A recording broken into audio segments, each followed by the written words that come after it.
Saturday night, brought to you by the DC Lottery and by 7-Eleven. Oh, thank heaven for 7-Eleven.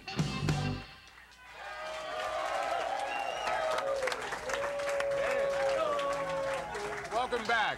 I feel I've got to give this guy a proper introduction. He's one of the funnest linebackers to ever play for the Redskins, except for Pete, of course.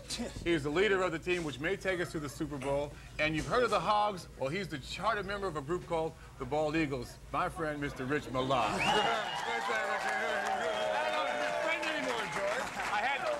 I had to get that line in. I've been dying to go on there and mention the Bald Eagles. Can you work Tony Kornheiser in this group? There's some support for this on this end of the bar, believe me. I'm the only Bald Eagle left, George. What I want to know is did you just come from the Tony Kornheiser look-alike contest and Tony from the Rich Milot look-alike contest? You guys just both had second place finishes. Terry Bradshaw was my idol. Right. I try to look like him. Enough of the levity, man. How about the serious? It's Cowboy Week. And, you know, for those of us that have been there for a long time, is it still the same? You know, I think it's changed a little bit, George. I think it's changed. I remember coming back here in 79, 80, and even 80, 81, the hype was just incredible. And it seems to change a little bit. I think we maybe got a little spoiled. I think we got some teams in 82, 83, 84 that probably were better than Dallas teams. I think in a lot of ways you lose your hype. You know, you take things more as business as usual. It's funny, I was telling Tony, because he asked me earlier where that hype originally came from, and it actually started with George Allen back in the days when the Redskins were a struggling team. They weren't very good. They were the oldest team, and they were the over-the-hill gang. And the Cowboys were a much, much better team, and George needed a way to get everybody all fired up. And so he sort of started the Dallas hype as a way of getting you emotionally charged up about playing the Cowboys, and it just lasted a long time. It seems that whatever team is having an off year, if it's the Redskins or Dallas, they tend to downplay. Now, there's no rivalry. The team that's been having kind of a hard streak of luck. Have you noticed that? No. Oh, good. But we've certainly noticed that, Rich. You know what you're talking about, bring it up, I want to ask a defensive question here. In 5 games so far, the Redskins have only allowed, I think, 16 points in the second half. Of 5 games, 3 points in the second half of each game. That's remarkable. What goes on between the first half and the second half? How do you account for this? Yeah, I'd like to sit here and say that we have Newt Rockne speeches at halftime and the coaches come in. Really nothing said. I think a couple of the games, we've had game plans that really haven't really suited us. We've been shifting defenses and doing different things like that.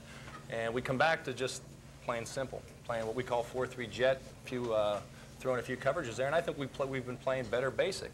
And that might be because we have so many new players going in and out that it's really hard for them to pick up a lot of those complicated But the linebackers so hurt. Basic defenses, you're almost forced to use basic defenses. Yeah, you're forced to use basic defenses. You're also forced maybe to blitz and dog, something maybe, so the new guys don't have to think.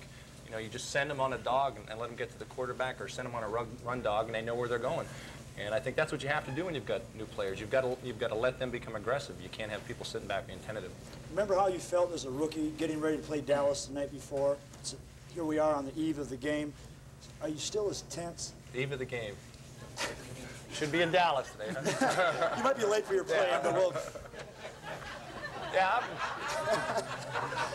Hey, so we tape on Thursday. Who cares, right? All right, so big secret's out of the bag. David Letterman's not live either. That's right. No, it changed. That changes a little bit as you get a little older. You can sleep at night. I remember being back when you were a lot younger. You were so hyped up that you couldn't even sleep at night. Right. And now you get a good night's sleep. Maybe it's you're getting older, whatever, but you get a better night's sleep. One other thing about the defense. Do you get the sense that this team, unlike, say, the Super Bowl team that had really an explosive offense, is the defense carrying this team? Is this going to be one of those Redskin teams that people remember for the defense rather than the offense? I'll be honest with you, dead honest with you. I think we should have remembered back in the Super Bowl teams for our defense, and maybe a little more so than now. If you look at the team, the year we went to the first Super Bowl, I think we probably averaged only 10 points against us that whole initial stretch before we got into the playoffs. I thought we played good defense then. I think maybe last year we played probably the best defense we've played since I've been here. And this year we're having trouble with people being injured, new people coming in and out, but we still have a nucleus of players. Our defensive secondary is playing real well. And I think that's the key right now why we're 5-0. People are not scoring points on you. No, I think that's it. We're giving up a little too much on the run. I was going to ask you about the running game. What's the situation with the defense against the run? I think that's just an adjustment thing. You know, we have so many people playing together so long, and you know, now they're not there. And it's a consistency. That's where you develop your consistency when you're like an offensive line. If you have the same people in there all the time, George, you know what that's like.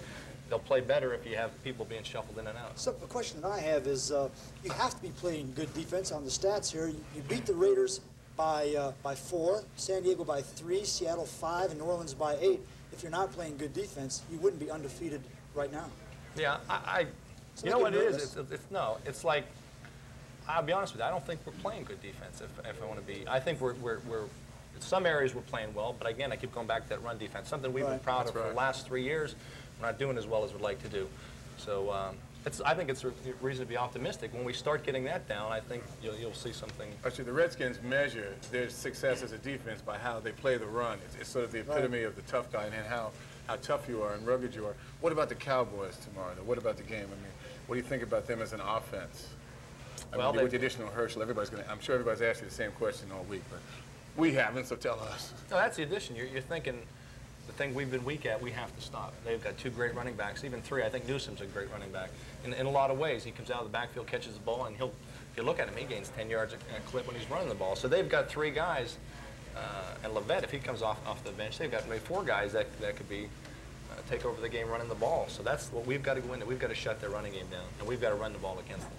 You know, traditionally, the Redskins have always had good days running against the Cowboys, and for some reason, the Hogs, I think, of Mark Mix, just love playing those guys, you know, and so we've always had good running days on the Cowboys. Well, I used to look forward to playing against the Cowboys. It was, you just want to rise to the occasion, play against the good competition. And the competition in our next segment will come in the form of questions with Don Geronimo out in the audience, and we'll be back with those questions right after this.